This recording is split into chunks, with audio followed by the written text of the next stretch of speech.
Hello and welcome.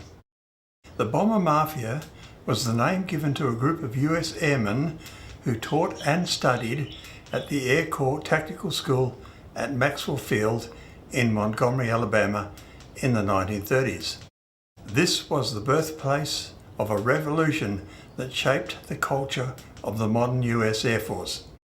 These airmen, Donald Wilson, Harold George, Ira Eaker, Muir Fairchild, and especially Haywood Hansel, had a dream that daylight precision bombing could limit civilian casualties in a war.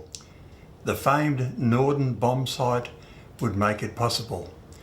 Their thinking was shaped by what happened in 1936 in Pittsburgh.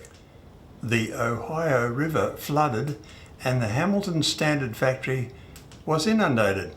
So what do you say? They were the only manufacturers of springs required for variable pitch propellers. Aircraft industry throughout America came to a halt.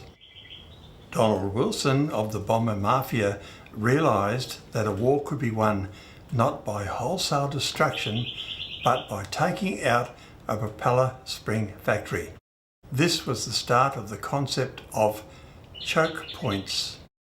In a thought experiment given as an April 1939 presentation, he imagined an enemy based in Toronto in Canada that took out the Northeast manufacturing hub in the USA. Targeted were bridges, the 92-mile-long aqueduct, and electric power. 17 well-placed bombs would cripple the US. The mass carnage seen in World War I could be avoided. Bombers would overfly armies, making them redundant.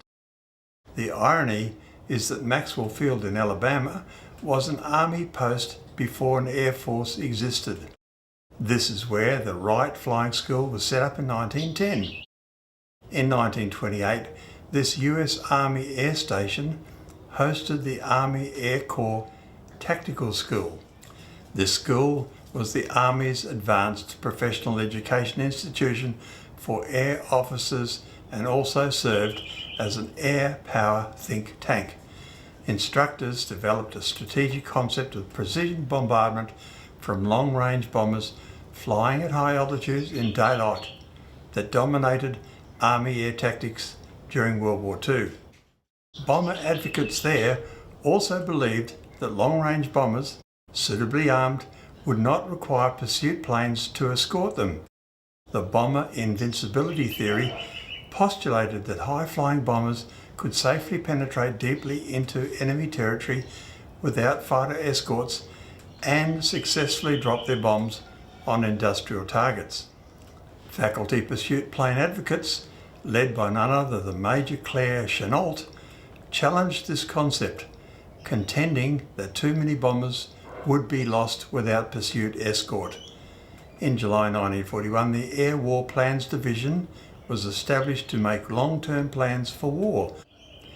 They were tasked to provide President Franklin D. Roosevelt with overall production requirements required to defeat our potential enemies. The AWPD went beyond offering basic production requirements and provided instead a comprehensive air plan which was designed to defeat the Axis powers. AWPD-1 was completed in 9 days, possible only because the Bomber Mafia's preceding 10 years of work. They stated how many planes of all types, numbers of pilots, and tons of bombs would be needed. They identified targets chosen by choke point theory. These were 154 targets in 4 areas of concern: electric power, transportation, petroleum, and the German Air Force.